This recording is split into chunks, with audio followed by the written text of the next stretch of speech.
નમસ્કાર મિત્રો, વિડીયોમાં તમારું સ્વાગત છે। ભારતીય વાયુસેનાના MiG-21 વિમાન રાજસ્થાનના બાડમેરમાં ક્રેશ થયું છે અને બાડમેરમાં ભીમડા ગામમાં MiG-21 ક્રેશ થયું, જ્યારે લોકોએ જોરદાર ધડાકા સાથે આગની વિશાળ જ્વાળાઓ પણ જોઈ છે।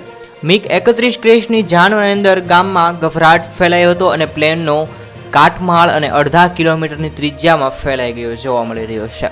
વહીવટતંત્ર ઘટનાસ્થળે રવાના થઈ ગયા હતા। બંને અકસ્માતની અંદર પાયલોટ શહીદ થયા છે। ભગવાન પણ તેમની દિવ્ય આત્માને શાંતિ આપે। કોમેન્ટની અંદર તમે પણ ઓમ શાંતિ લખી શકો છો।